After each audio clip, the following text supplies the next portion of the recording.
सत साहिब सतगुरुदेव की जय। बंदी छोड़ कबीर साहिब जी की जय। बंदी छोड़ गरीबदास जी महाराज जी की जय। स्वामी राम देवानंद जी गुरु महाराज जी की जय हो।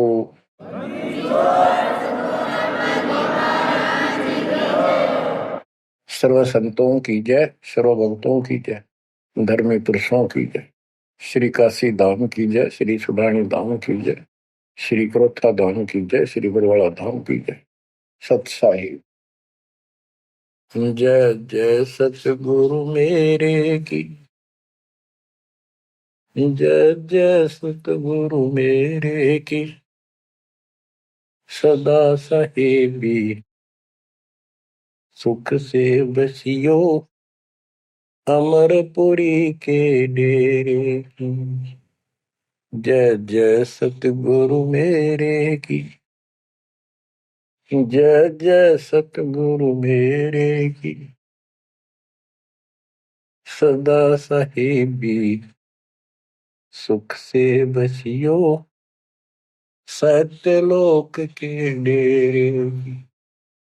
सदा साहेबी सुख से बसियो सत्यलोक के डेरे की। निर्विकार निर्भय तू ही और सकल बेमान। हे जी साधो और सकल बेमान। सब पर तेरी साहिबी सब पर तेरी साहिबी। तुझ पर साहिब ना निर्विकार निर्भय। बच्चों, परमपिता परमात्मा कबीर जी की असीम रजा से आज आप अपने घर की जानकारी प्राप्त कर पाए हो। ये सामान्य बात नहीं है जो दास आपको बता रहा है, क्योंकि आपने कभी सुनी नहीं थी ये बातें। कहीं स्वप्न भी नहीं था कि ऐसा भी कुछ है। जब तक इस गंदे लोक में हम जिसको सुख मान रहे हैं, हम आखिरी दुख मानते हैं मृत्यु को, या फिर उस रोग को जो जानलेवा है। बस उसके बाद कितना कष्ट आ जाओ हम उसको दुख नहीं मानते, क्योंकि हम अभ्यस्त हो गए। इस कष्ट को झेलने की आदत बन गई। टांग कट जा, हाथ कट जा, टूट जा, फिर भी हम जीने की आशा करते हैं। और बात भी सही है, वे क्यों तो जन्म हुआ था, फिर मृत्यु क्यों हो रही है। हम और सब कष्ट को स्वीकार करने के तैयार हैं, लेकिन मौत अच्छी ना लगती। हाँ, मौत को जब सरेंडर करते मौत के लिए, जब कति महादुखी हो जा, शरीर कति नष्ट हो न हो, कंडम हो जा, उठा जाना बैठा जा, सांस भी साबित ना हो, हम स्वयं जब मानते हैं ये भगवान इसका अच्छा तो मर जावा। वो तो है ही, मरना तो है ही, मरे भीगा। लेकिन मरने के बाद कौन सा सुख होगा। फिर कुत्ता बन गया, गधा बन के कीड़े पड़ गए, वहां कौन संभालेगा। तो ये अभी हमें ये ज्ञान था नहीं, ये ऐसी दुर्गति हो क्यों रही। आपको दास बार बार बताता है, मनुष्य जीवन उन्हीं को मिलता है जो बहुत ही पुण्यकर्मी होते हैं। पिछले जन्म उनके जबरदस्त होते हैं। ये अलग बात है, किसी के ज्यादा होते हैं अच्छे कर्म, किसी के कम होते हैं, पर बढ़िया कर्मों वाले ही मनुष्य जीवन प्राप्त करते हैं। और मनुष्य शरीर में उनको सुविधाएं भगवान देता है जो एक मानव को मिलती है। जिनके पास पैसे ज्यादा हैं वो ज्यादा बकवास करते हैं। कार ले ले, कोठी बन गई, और भी कोई 10-5 प्लाट खरीद ले, यानी भक्ति की तरफ नहीं जा सकते बाबा। या जो कतिय दुखी है हैंड टू माउथ है, यानी समय पर रोटी ना मिलती, वो भगवान के लिए जागा कहाँ। उसको सारा दिन रोजगार की समस्या, समस्या पर समस्या रहती है। तो कहने का भाव ये है कि जब तक हम थोड़े बहुत सुखी नजर आते हैं, जिस गंदे सुख को अब सुख मान रहे हैं, तब तक हमें भगवान की कभी जरूरत नहीं। ये ज्ञान हो या फिर कष्ट आना शुरू होता जब भगवान याद आता, उसके लिए परमात्मा कहते हैं कबीर साहब, कबीर दुख में सुमन सब करें, सुख में करे न कोई, और जय सुख में सुमन कर ले तो दुख का एक हुआ। कबीर सुख में सुमन किया नहीं, दुख में करते याद, कहे कबीरता दास की कौन सुने फरियाद। सुख में तो करा नहीं, जब कैर टूटने लग गया चारों तरफ से, कैंसर डिक्लेयर होगी, सांस साबित नहीं आंदा, कई कर्म हीनता फिर भी नहीं मानते कि नाम ले लो और भक्ति कर लो, गला ना देखी जाएगी। उनके इतने कर्म कमजोर होते हैं, संस्कार माड़े होते हैं, खराब होते हैं। थोड़े बहुत कष्ट होकर भी यदि परमात्मा की तरफ लग पड़े, चल पड़े, उसका नाम ले ले, तो भी सहारा देना शुरू कर देता था। बड़ा दयालु है ये। अब भक्ति से सब दूर हो चुके हैं, और जो करते हैं वो पिछले संस्कारी हैं, उनको रास्ता ठीक नहीं मिलता, वो शास्त्र विधि त्याग कर मनमाना आचरण करने पर लगे हुए हैं। कोई बेचारे पहाड़ों पर जाते हैं, कोई तीर्थों पर जाते हैं, कोई पर भी लेने जाते हैं, कोई मंदिर में, कोई मस्जिद में, और कोई मंडी बना रखी वहां मत्था टेकने जाते हैं। यानी उनको चाह भगवान की है पर रास्ता ठीक नहीं। अब जैसा आपने प्रसंग सुना कि पांडव यज्ञ अश्वमेध में एक का पाया साध, गरीब गोरख से ज्ञानी गणे, सुखदेव जति जहान, सीता सी बहु भारिया, बहुत पत्नियां मिल जाएंगी सीता जैसी, अपने धर्म कर्म पे साफ सुथरी रहने वाली। संत दूर स्थान, कहते हैं पांडव यज्ञ अश्वमेध में एक का पाया साध, 33 करोड़ जहाँ थे देवता, 88,000 ऋषि, 12 करोड़ ब्राह्मण, 9,84,000, उनमें एक का संत मिला, वाल्मीकि सुदर्शन जी। उसका कारण क्या था? उनकी साधना शास्त्र विरुद्ध है, गीता विरुद्ध है। तो बच्चों, शास्त्र विरुद्ध साधना करने से साधक को कोई लाभ नहीं होता। गीता अध्याय 16 श्लोक 23 में स्पष्ट किया है कि जो शास्त्र विधि को त्याग कर अपनी इच्छा से मनमाना आचरण करते हैं, लोक वेद के आधार से साधना करते हैं, उनको न तो सुख होगा और न उनकी गति होगी, यानी मोक्ष, और न उनका कोई कार्य सिद्ध होगा, सिद्धि प्राप्त होगी। इन तीन वस्तुओं के लिए, तीन पदार्थ के लिए हम भक्ति करते हैं। घर में सुख हो, शरीर में सुख हो, कार्य सिद्ध हो, ऐसी भक्ति करें कि जिसे सिद्धि प्राप्त हो, जिसके सहारे हम ऊपर जावें।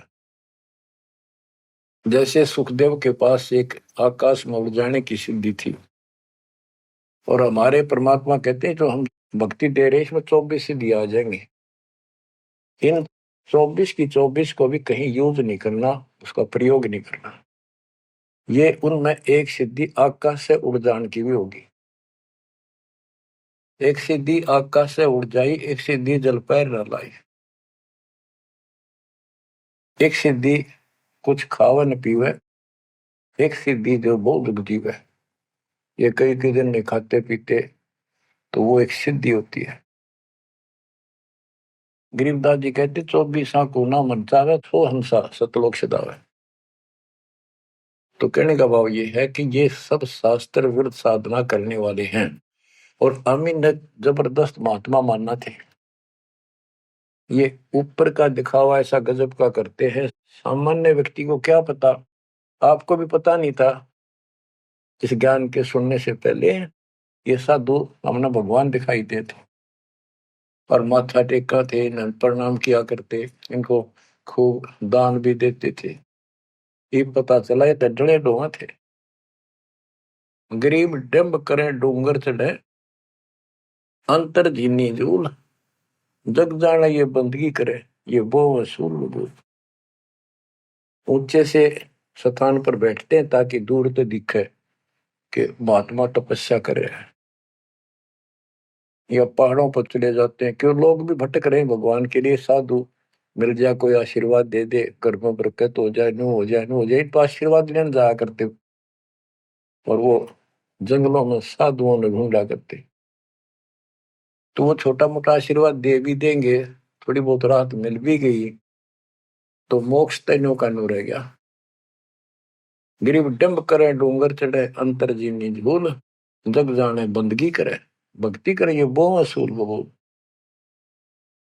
बच्चों, आपको बताया है जो उदास एक भी शब्द बोलता है ये अपनी तरफ से नहीं, ये गॉड गिवन है।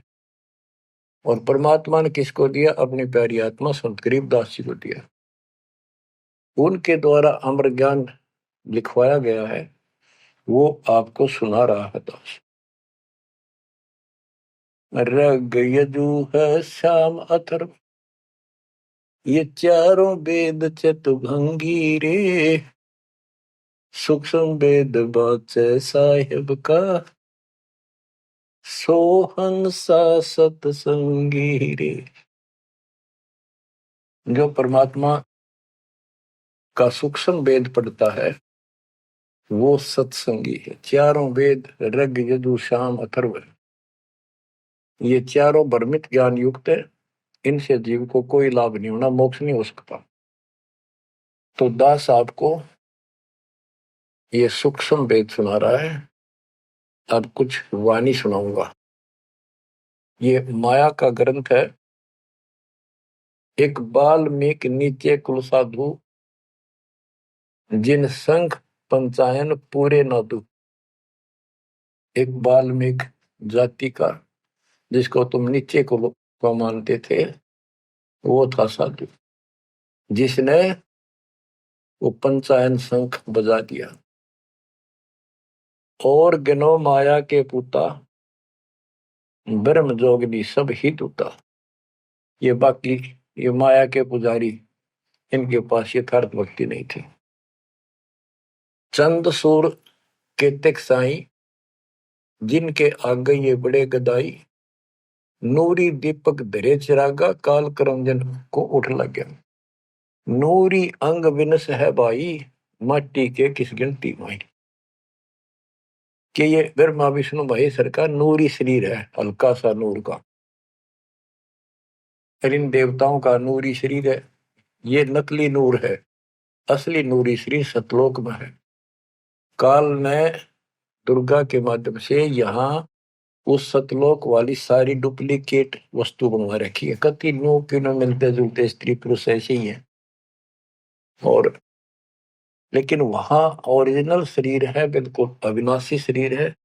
यहाँ कहते ब्रह्मा विष्णु महेश के नूरी शरीर है। ये नूरी अंग विनसय है भाई, माटी के किस गिनती भाई। जब ये ब्रह्मा विष्णु महेश जैसे मरेंगे तो ये मिट्टी के जो हमारे हैं, तुम्हारे मनुष्य के, ये कौन से खाते में है कि तुम ना मरोगे। और फिर क्या कहते हैं? ऐसे भरम ना भूलो लोई, इनकी ओट न उभरा कोई। जिनकी देवताओं की, ब्रह्मा विष्णु महेश की, देवी की, काल की तुम आड़ ले रहे हो, शरण लिए बैठे हो, ऐसे भ्रम ना भूलो लोई, इनकी ओट न उभरा कोई। कोई पार नहीं हो सकता, किसी का कल्याण नहीं हो सकता। यही 84 लाख योगियों पर कष्ट उठाते रहोगे। अब क्या कहते हैं? या तो 56 कोटि सहारे, और करी ठगोरी क्षण में मारे। 5 तत्व त्रिगुण की पूर्णी, आवे ब्रह्मा विष्णु महेश्वर जो। ये ब्रह्मा विष्णु महेश भी जन्म मरण के अंदर आवेंगे। बच्चों, यदि आपको पहले तैयार ना कर रखा होता ना सारे प्रमाण देके, तो आप कतई नहीं सुनते। अगले दिन आप कतई कान का नहीं लाते यूट्यूब के चैनल को, जो कहो झूठ बोल रहा है। और आज आपके घीसा गल्ला है कि गजब अजब कतई साची सारी। और ये 300 वर्ष पहले संत गरीबदास ने लिखे कदर गए थे। उन्होंने प्रचार नहीं किया, उनको पता था कि इस ग्रंथ में और पाट देंगे जाए, कीम गणा प्रचार कर दिया था। आग ला देते इसका पहले जो इतना गहराई से कोई बतानिया होता था। और अब ओए होए, ये जो दिल करता है सुने जावा इतनी गजब की सच्चाई और पढ़े जावा। देखो बच्चों कितना अंतर हो गया। अज्ञान के कारण हम अपने खजाने न छोड़े फिरा थे। चारों युग में संत पुकारे को कहा हम हेल रे, हीरे माणिक मोती बरसे ये जग चुगता ढेल रे। हम डले इकट्ठे करा थे डले कंकर, शास्त्र विरुद्ध साधना करके।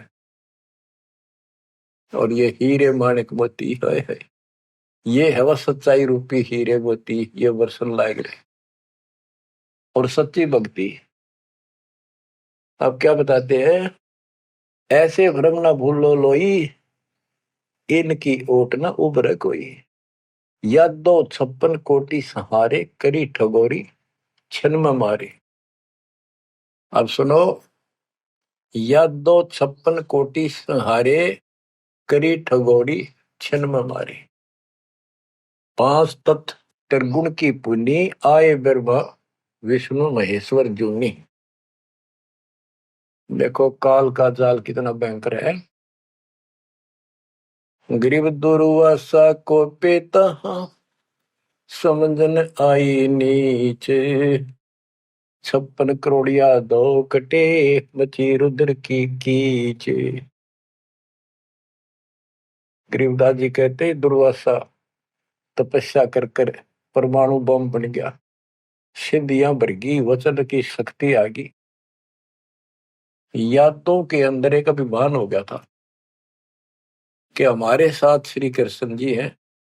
इसने चाणूर मार दिया, कंस मार दिया, जरासिंह मार दिया, कल्यवन मार दिया और केसी मार दिया।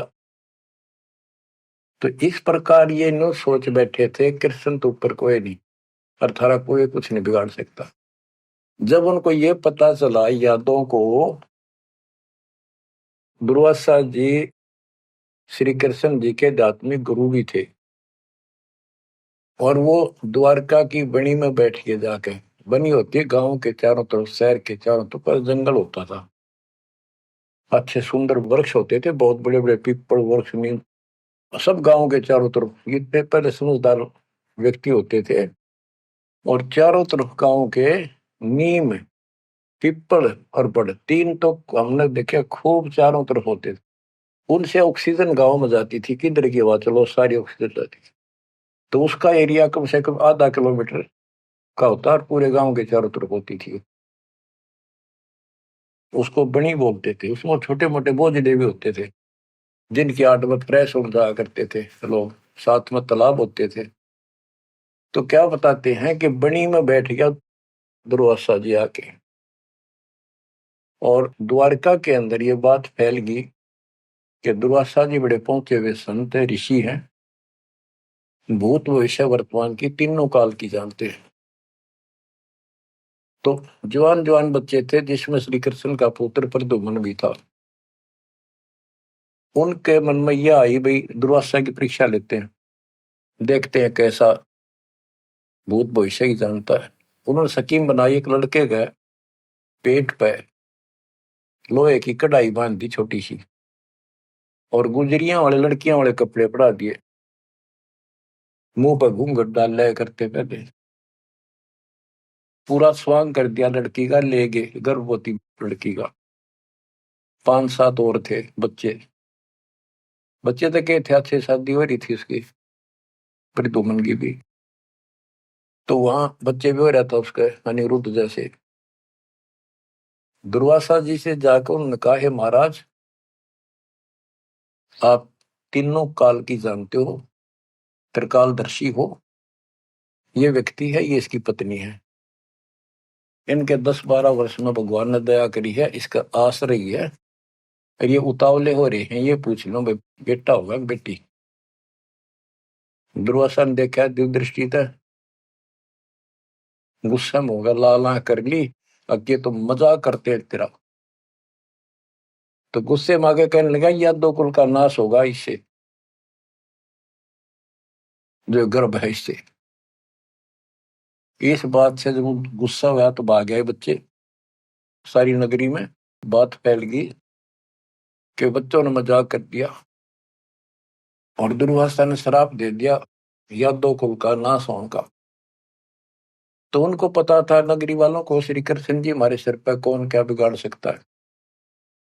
फिर भी दुर्वासा का डर भी घना था, इसलिए श्री कृष्ण जी के पास गए और सारी बात बताई कि भगवान, बच्चा ने मजाक कर दिया, गलती तो है इनकी, और दुर्वासा जी ने श्राप दे दिया, समाधान बताओ। कृष्ण जी बोले, भाई दुर्वासा से माफी मांगो, जाकर इन बच्चा ने भी ले जाओ, उनके चरणों में डालो। ऐसा ही किया गया। दुर्वासा बोला, मेरा वचन मुख से निकल गया, वापस नहीं होता, ये नहीं ले सकता मैं, जाओ। वो आगे, अब सुनते रहियो, इस एक कथा से कितनी बात निकलेंगी, जहां हमारा भूल ला रखी थी इन्होंने।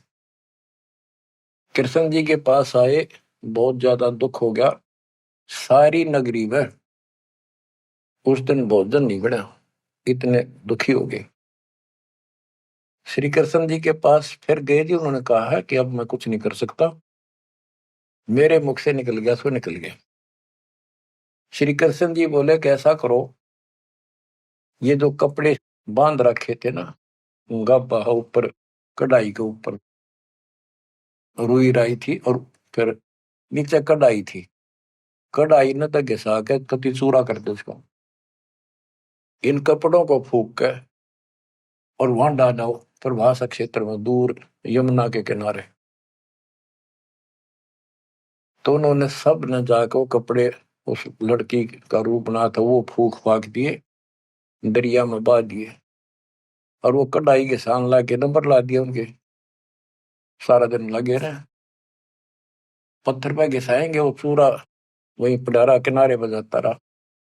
एक कड़ा किसी को दे दिया, भैया तेरी ड्यूटी कई दिन में घिसा, कड़े जो पकड़न के होते हैं ना कढ़ाई के, वो और तो घिसा दिया। वो एक कड़ा उस आलसी पर घिसा को नहीं, थोड़ा बहुत घिसा, वो बहुत सारा रह गया, उसने लोगों ने फेंक दिया। तो सबको ये हो गया, बस समाधान बता दिया श्री कृष्ण जी ने, अब कुछ होने का नहीं, सब निश्चिंत हो गया। कुछ वर्षों के बाद आपस में जरा जरा सी बातों पर, आपस में यादों का, आपस में लड़ाई होने लगी। कोई जरा सी कहते लट्ठम लट्ठा मार दे एक दूसरे ने, हाहाकार मच गया नगरी में, अकाल मौत होने लगी, पशुधन नष्ट होने लगे। तो नगरी के व्यक्ति फिर गए श्री कृष्ण जी के पास कि हे भगवान, ऐसा कौन सा पाप उगड़ गया इस नगरी का, किसी ने किसी की बातें नहीं सुहाती, जरा सा बोलते हैं लट्ठम लट्ठा हो जाए, मार डाले, अकाल मृत्यु होने लग रही है। कुछ दया करो, रक्षा करो, कारण बताओ, कुछ समाधान बताओ, हमको धर्म पुण्य कहो, वो कर देंगे। श्री कृष्ण जी बोला, भाई जो दुर्वासा ने श्राप दिया है ना, अब वो फल गया, उसके कारण ये सब कष्ट आ रहे। तो नगरी के लोग बोले, जी कोई समाधान बताओ, आप तो मालिक हो, सारी सृष्टि के रचने वाले हो, आप तो सब कुछ कर सकते हो। कृष्ण जी बोले, ऐसा करो, सारे नर यादव, छोटे छोटे बच्चे, नवजात लड़का भी हो ना, नर, ओनली मेल, सबको ले जाओ प्रभास क्षेत्र में, यमुना में स्नान करो। स्नान करने से तुम्हारा ये दुर्वासा वाला श्राप खत्म हो जाएगा। तो सब ने वह बात माननी थी क्योंकि गुरु थे वो और भगवान मान रखे थे। सब नवजात शिशु उस दिन भी जन्म हुआ था उस लड़के को भी ले गए और वहां जाके स्नान करने लग गए। नगरी में कवा सुनी सबकी हो रही थी, आंख बड़ा थी एक दूसरे की। और जो कढ़ाई का चूर्ण, लोहे का चूर्ण बना कर डाला था, उसके एक घास उग गया तीखे पत्तों वाला, जैसे डाब होती है कुछ कुसकुसा जैसा, लंबा लंबा पठेरा सा सर जैसे, और इतने तीखे जैसे हम कई बार खेतों में ईख होता ना, ईख के पत्ते बहुत तीखे होते हैं, जरा सी सावधानी ना बरते तो हाथ में काट देते हुए उंगली में पूरा निशान बना देते थे। और वो तो फिर दुर्वासा के श्राप के थे।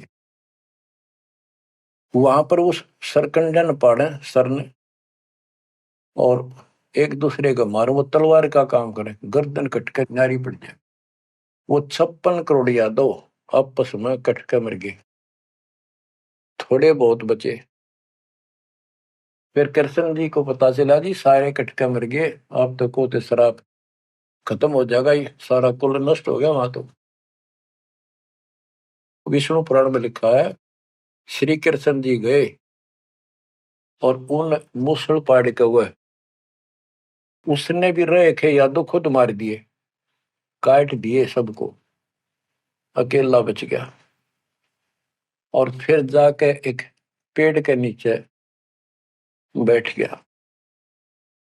अब वो श्री कृष्ण ने नहीं मारे, उसमें काल बड़के मारे। जिसकी पूजा करें, जिसका पुत्र था उससे का नाश कर दिया। फिर क्या बताते हैं, जो बाली मारा था श्री रामचंद्र जी ने एक वृक्ष की ओट लेकर, बाली को मार के सुग्रीव को राज दिया।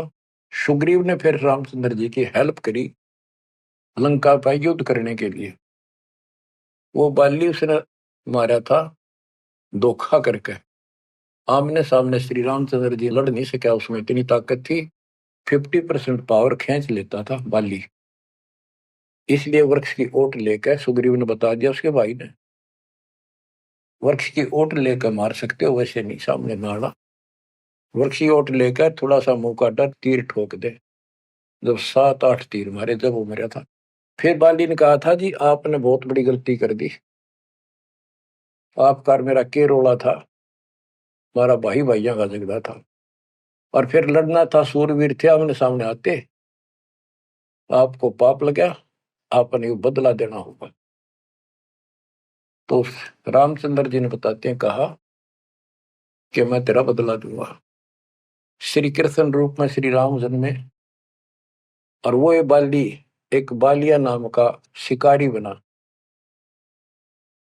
अब क्या था, वो जो एक कड़ा बच्चा था पूरा घिसा नहीं, वो एक मछली ने खा लिया, कोई खाद्य पदार्थ समझ के, वस्तु समझ के, और वह मछली पकड़ ली उसने, उस शिकारी ने, बालिए ने।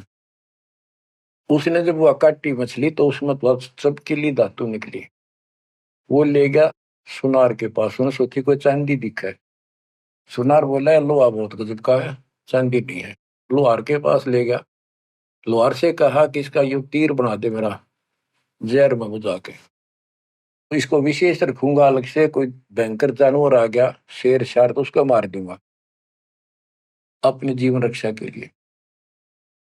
तो उसने वो तीर बनवा लिया उस कड़े का, जहर में बुझवा कर पॉइजन युक्त करवा लिया। वो बालिया नाम का शिकारी सारे दिन से भटक रहा था, उसको शिकार नहीं मिला। और श्री कृष्ण जी वृक्ष के नीचे लेटे हुए थे और उसने अपने एक घुटने पर दूसरा पैर रखा था, तलवार सामने दिखाई देता, उसमें पद्म था और पद्म चमक रहा था खूब, उसकी रोशनी होती है पद्म की, जैसे 100 वाट का बल्ब हो। अब शिकारी ने देखा उस झुरमुट टहनी नीचे तक टिकी हुई थी वृक्ष की, तो अच्छी खासी वह बढ़िया सी छाया थी, आराम से वो लेटा हुआ था गर्मी से बचाव के लिए। तो उसने दूर से देखा कि ये मृग बैठा है, हिरण की आंख चमका है, इधर से जाऊंगा तो ये भाग जाएगा, सारा दिन का कोई शिकार मिला नहीं है, खाली जाऊंगा तो फिर खाऊंगा क्या। उसने वहीं से वो विषाक्त तीर मार दिया, पॉइजन युक्त, जहर से बुझा हुआ तीर चला दिया, तो पैर में लग गया आके सीधा उस निशाने पे, पदम के पास। कृष्ण जी पीड़ा के कारण कर रहा है, मर गया रे, मार दिया रे, किसने मार दिया? तो वो शिकारी घबरा गए, तो आदमी मर गया। जल्दी जल्दी चलकर देखा तो ये तो कृष्ण जी है, द्वारकाधीश, सिर पर मुकुट है। तो उसने हाथ जोड़ कर माफी मांगी, हे राजन, मेरे से धोखा हो गया, और मैंने सोचा कि आपके पैर में कोई चमकीला वस्तु लगी है, पदार्थ। मैंने सोचा ये मर्ग की आंख से, और यूं तो जहर से बुझा हुआ तीर था। मालिक, बच्चों को भी माफ कर दो। श्री कृष्ण बोले, भाई कोई बात नहीं, यूं तेरा मैंने बदला दे दिया, तेरा दोष नहीं है, ये होना ऐसे ही था, पूर्व निर्धारित था। तो बादिया बोला, हे भगवान, आप राजा और मैं एक निर्धन व्यक्ति, जंगल में भटकने वाला, आपका और मेरा के हिसाब किताब, क्या बदला हो सकता है? तब श्री कृष्ण जी कहते, भाई तू बाली था, बड़ा बलवान था, सुग्रीव का भाई था, और मैं रामचंद्र रूप में अपनी पत्नी की खोज में भटक रहा था, और तेने अपने भाई को दुखी कर रखा था। उसने मेरे से वायदा किया, सुग्रीव ने, तेरी मदद कर दूंगा, मेरे भाई तो मेरा राज दिला दे। तने सीधे हाथों दिया नहीं तो युद्ध करना पड़ा, वृक्ष की ओट लेकर मैंने तू मारा, वैसे नहीं मार सकता था, वो मेरे से गलती बनी थी, धोखे से मारा तेरे, आज तूने भी मुझे धोखे से मार दिया, मैंने अपना बदला दे दिया, अब तू जा, और हो सके तो पांडवों को बता दे जाके, मेरे रिश्तेदारों को, कि ऐसे ऐसे हो गया, सारा यादव को लड़का मर गया, श्री कृष्ण भी अंतिम सांस गिराए। इतने में कुदरती सारा खेल काल का, वो कुदरती आगे पांचों पांडव कुशल मंगल पूछने के लिए रिश्तेदारों में यहाँ जाते रहते हैं। पता चला नगरी सारी कटका मरी पड़ी है, इधर उधर खोजा, उस बालिया ने बता दिया, उस पारधी ने, शिकारी ने बता दिया, आप किसने खोज रहे हो, कौन हो? वो बोले, हम पांडव हैं, श्री कृष्ण के हम रिश्तेदार हैं, और ये तो नाश हो गया, श्री कृष्ण जी भी ना पाया। उसने बता दिया, ऐसे उस वृक्ष के नीचे पड़ा है, वो अपनी ना बताई गलती के, देखो कितने नौका कहो तो खिस गया, वो वहां आ गए। तो श्री कृष्ण जी से उन्होंने पूछा, जी क्या कारण हो गया? तक वही ऐसे ऐसे बच्चा ने मजाक कर दिया था, दुर्वासा ने श्राप दे दिया, या तो होनहार थी और होनी थी। अब सुन ले, तुम मेरे खास रिश्तेदार और भगत हो भगवान के, मेरा आपसे बड़ा अच्छा लगाव रहा है, ये मेरी अंत समय की बात सुन लो। तुम इस राज को अपने बच्चे को दे दो, परीक्षित को, और तुम हिमालय में जाकर तप करके शरीर में समाप्त कर दो। तुम्हारे ऊपर महाभारत में किए हुए वो पाप कर्म लगे हुए हैं, तप करने से वो कम हो जाएंगे। अब अर्जुन पे उस समय रुका नहीं गया, क्योंकि गीता बोलते समय उसने कहा था कि तुम्हें कोई पाप नहीं लगेंगे, ये तो मैंने मार रखे, तेरे दोनों हाथों में लाडू अर्जुन, युद्ध में मर गया स्वर्ग जाएगा, जीत गया तो राज करोगे। उस समय अर्जुन बोला, भगवान आप पश्चात ऐसी परिस्थिति में हो, अब ये बात मैंने बोलनी नहीं चाहिए, लेकिन ये परिस्थिति पहले भी आई थी, जब आपने मेरे भाई युधिष्ठिर को दुखी होते को देख के, हमने जो बताया था कि इसको बड़े भयंकर स्वप्न आ रहे हैं, कष्ट है, सारी रात जागता रहता है, खाता नहीं पीता नहीं, बड़ा कष्ट में है, तो आपने बताया था कि तुम्हारे ऊपर वो पाप है जो तुमने महाभारत में बंधुघात किया था, उसके कारण ये कष्ट आया है। उसका समाधान आपने बताया, अश्वमेघ यज्ञ, वो भी हमने कर दिया अरबों रुपये लाकर। आज आप वो पाप फिर बता रहे हो? हे भगवान, जब क्या कह रहे थे जब गीता सुनाओ थे। मैं मना करूं था युद्ध नहीं करूं, मतलब मांग कर खा लेंगे, लेकिन आपने मेरे को टिकट नहीं दिया। ऐसा भयंकर रूप दिखाया, मैं डर गया। मैंने सोच लिया था जो युद्ध ना करूंगा तो यूं मारेगा। एक बार और दिखा दिया ऐसा भयंकर शरीर, मेरा तो वैसे हार्ट अटैक हो जाएगा। इस कारण से मैंने युद्ध करना स्वीकार कर लिया। ये भगवान, आपको हो हिमालय चले जाओ, राज छोड़ जाओ, ये कोई सा भी लाडू हाथ में कोई नहीं, ना युद्ध में मरे और ना राज रहा। ऐसा धोखा आपने कराया क्यों? आप तो हमारे खास थे, रिश्तेदार थे, सारा कुछ हो। तब कृष्ण कहता, भाई मुझे नहीं पता वो क्या हुआ और क्या नहीं हुआ, मैंने क्या कहा था, अब मुझे कोई याद नहीं है, इस स्थिति में नहीं हूं मैं। युधिष्ठिर बोला, अर्जुन इस समय ये बात ना करें। हो लिया जो हमारे भाग में था हो गया। श्री कृष्ण बोला, या कोई नर या दो नहीं बचा है, लेडीज हैं केवल, इनको ले जाओ, इनकी रक्षा करो, अपने साथ ले जाओ वहां पर, या इनको जंगली लोग दुखी करेंगे, इनकी इज्जत लूटेंगे, ले जाना। और मेरे शरीर को फूक के बॉक्स में डाल दियो, बॉक्स में लकड़ी के में। तो उन्होंने ऐसा किया, फूक के बॉक्स में डाल दिया, उसको दरिया में बहा दियो। तो बच्चों ऐसा ही किया गया। अब चारों पांडव तो आगे, और अर्जुन की ड्यूटी लाए, तुम सब लड़कियों को लेकर, औरतों को, और आ जाना। तो लेकर अपने घोड़े खच्चर उन्हें बैठा बठू कर चाल पड़े। रास्ते में बिल्ला ने, जंगली लोगों ने उनको घेर लिया, अर्जुन के साथ युद्ध करे। अर्जुन पिटा, अर्जुन पर वो धनुष उठा भी कोई नहीं, जिसने महाभारत के युद्ध में लाखों आदमी मार दिए थे। उठा नहीं उससे, जो खड़ा खड़ा पिटे। वो क्या करा उन दुष्ट लोगों ने, दुष्ट औरतों को ले गए, धन लूट ले गए, और थोड़ी बहुत बची उनको लेकर अर्जुन अपने घर आ गया, वहां इंद्रप्रस्थ आ गया।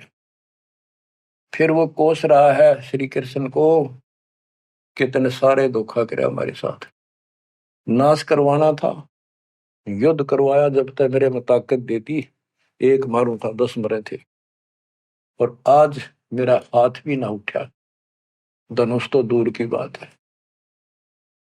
गीता में ये काल कहता है कि मैं बलवानों का बलवान, बुद्धिमानों की बुद्धिमय ही हूं। वहां तो शक्ति दे दी नाश कराने, वह छीन ली वापस। ऐसे धोखेबाज भगवान की भक्ति करके हमने असंख्य धर्म नष्ट कर दिए बच्चों। अब बताओ, अब सुनो इस कथा का निष्कर्ष। ना तो पांडवों को स्वर्ग मिला, नरक में पड़े, ना वो राज रहा, और जैसे किसी ने श्राप दे दिया कि 3 ताप के अंतर्गत कष्ट होता है, वो 3 ताप का कष्ट भी श्री कृष्ण जी से समाधान नहीं हुआ। पहले कह दिया कि इसको घिसा के सारे कढ़ाई को, कपड़ों को फूक कर उस चूरे को जमुना में डाल दो, तुम्हें ये दुख नहीं होगा, दुर्वासा का श्राप कष्ट नहीं देगा। वो सारा कर दिया। फिर बोले कि उसमें स्नान कर लो, जमुना में नहाने से सारा श्राप कट जाएगा। वो बेचारे नहा भी लिए, वो श्राप तो कटा कोई ना, वो कट कर मर गए। तो ये नकली जितने संत हैं, नो धोखा दे रहे तुम्हारे साथ। वह ऐसा चढ़ा दो, वहां स्नान कराओ, पर भी में नहा लो, कुंभ का मेला बड़ा, पर भी में नहा लो, मुक्ति हो जाएगी है, उस तालाब में नहा लो, तीर्थ में, वहां मुक्त हो जाएगा। ये नो विरान मट्टी करे, कुछ होना जाना नहीं। तुम कौन राम का जपते जापम, ताते कटे ना तीनों तापम। अब क्या बताते हैं, ऐसे भरम न भूलो लोई, इनकी ओट न उभरे कोई, या 256 कोटि सहारे, करी ठगोरी छन मोरे, 5 तत्व त्रिगुण की पूनी, आए ब्रह्मा विष्णु महेश्वर जूनी, अष्ट सिद्धि 9 निधि मन के पोए, जा पर ब्रह्मा विष्णु महेश्वर रोए, नौ अवतार पार ना पाए, ब्रह्म जोगिनी सब डकाए। कृष्ण विष्णु कन्वा भगवाना, ब्रह्म जोगिनी संग खिलाना, 14 लोक रसातल कूटे, कोई गुरुमुख साधु बिरले छूटे।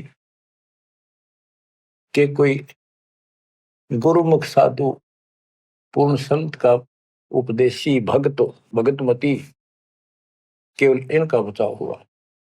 यम किंकर के धाम नरेशा, सट दर्शन के बंधे केसा, विष्णुपुरी लूटी विधि भारी, जा चंदा बदनी कामनी नारी।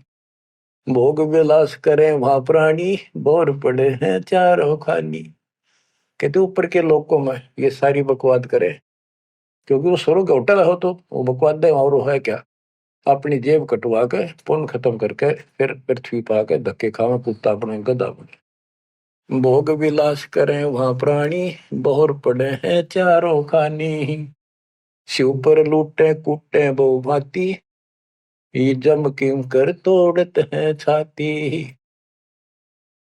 बच्चों, स्वर्ग बैकुंठ मठ सब लूटे, बिस्त बीज थे सो नहीं छूटे। ब्रह्मंड 2100 आग लगी है, या कर्तबाजी सब ठगी है। बच्चों, बहुत अच्छी किस्मत आपकी, आपको ये अमर ग्रंथ, अमर ज्ञान और सच कथा सुनने को प्राप्त हो रही है। कुर्बान हो जाओ, इसको हल्के बना लो। मालिक आपको मोक्ष दे, सदा सुखी रखे। सत्साई।